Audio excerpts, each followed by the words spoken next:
Hey everybody, Greg here coming from Santa Fe, New Mexico. Got my 2019 Chevy Colorado ZR2 Bison.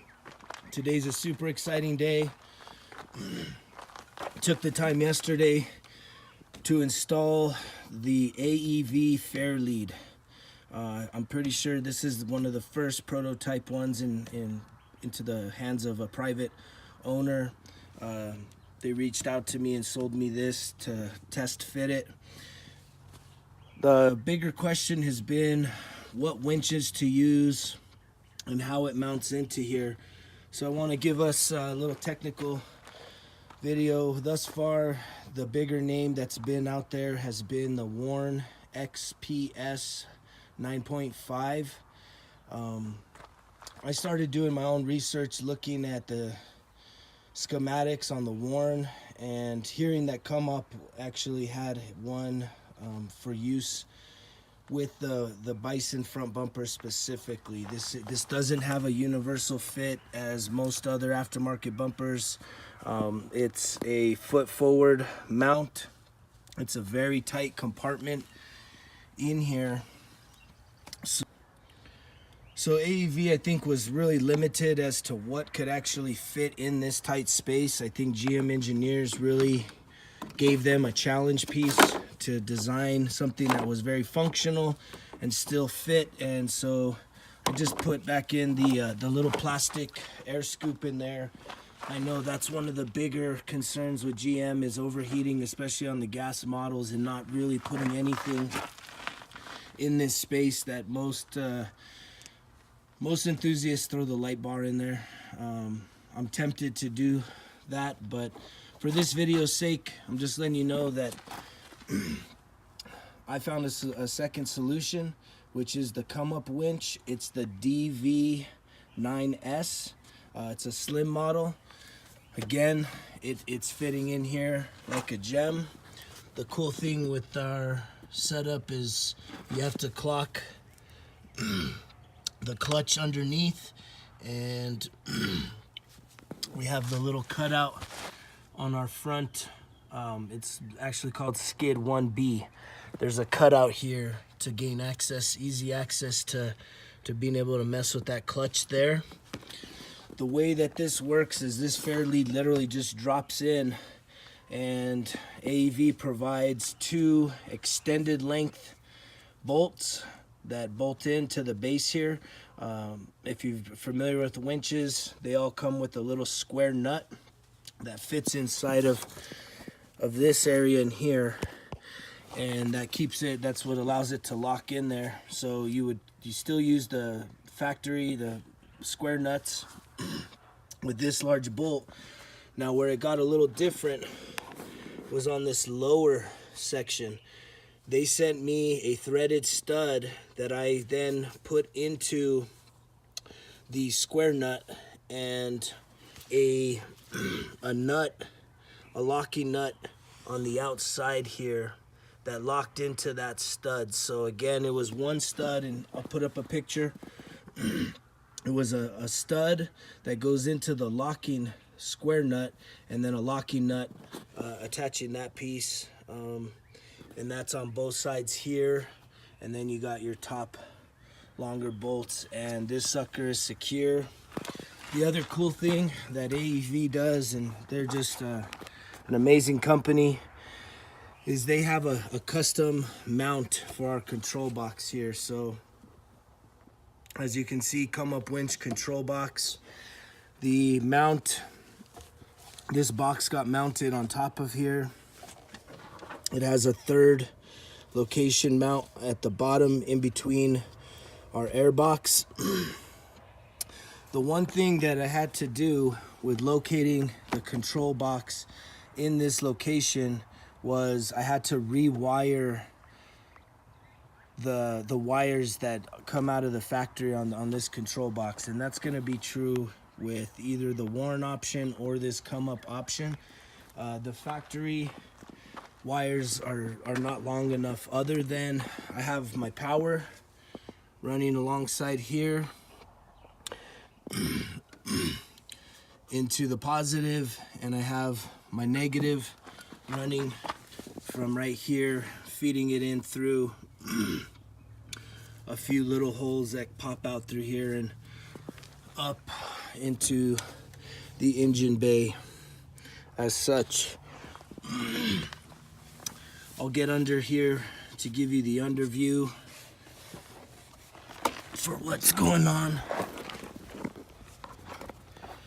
So as for the wiring, what we did was we came straight from the box. There's a nice little crease gap that comes down. You can see the box up there. If you see the red wire, that's the power, and it's coming down this gap alongside the radiator. It cuts through this section here, which this bar is where the skid plate mounts to. Here's my wires cutting into the front, and I've obviously bundled them all up. I will eventually, here in a minute, I'm gonna tighten all those up and zip tie them to this bar as such. All the connections are then made here on the engine part of the winch itself. So all of that stayed fairly basic. It was a good install.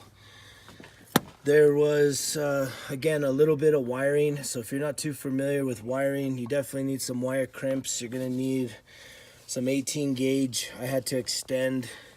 This was a specialty connector that came out of the control box. There's just two 18 gauge wires. So I made sure to mark which ones I was connecting and extended that the same length as the wires to reach into the back of here. Also, I had to, actually that was it. That was the only custom wire that I kind of had to put together. Overall, I'm happy. It's working. Really the only other thing that I needed to do, ComeUP, one of the last things that I want to do is, I'm pretty big, and I think all of us are nowadays, on having a wireless setup. So this is the little wireless kit for the ComeUP.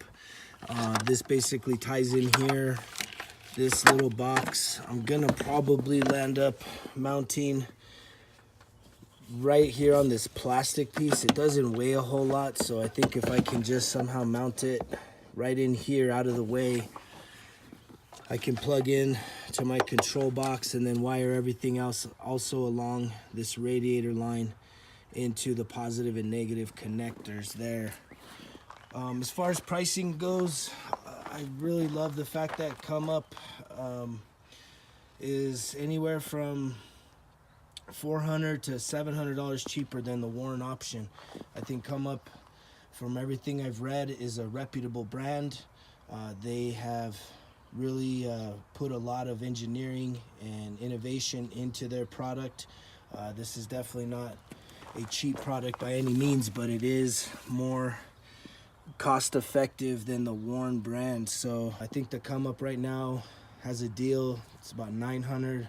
It's less than $1,000, and you will not find that Warren for cheaper than $1,300. I think most places are retailing them for upwards to $1,500, $1,600. So I'm someone, I require a winch.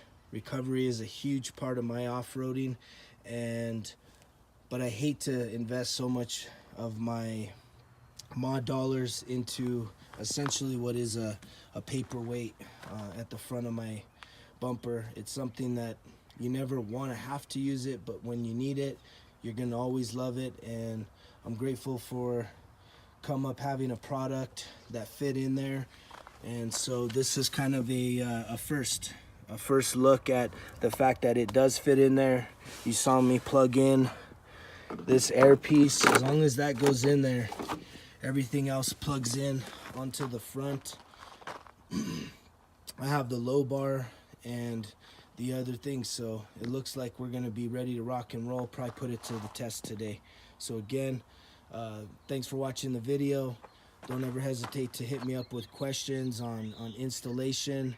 When it came to this installation, the bigger bolts here, that mount either that silver fascia, or if you go with the low bar, it's a T50 socket that I use.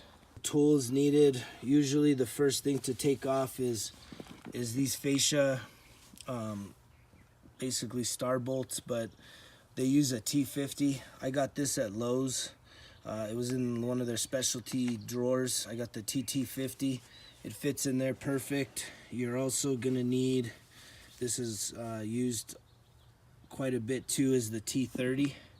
So I'd get yourself one of these. There's a couple holding bolts right here on both of these sides that need that. Get yourself a good wrench set, and again, hit me up if you have any questions. I'm looking forward and I'm excited with this ComeUP product. Prior to getting the Bison, I hadn't really heard of the ComeUP brand, but I'm optimistic and think it's going to do a great job performing out on the trails. Everybody, have a good day.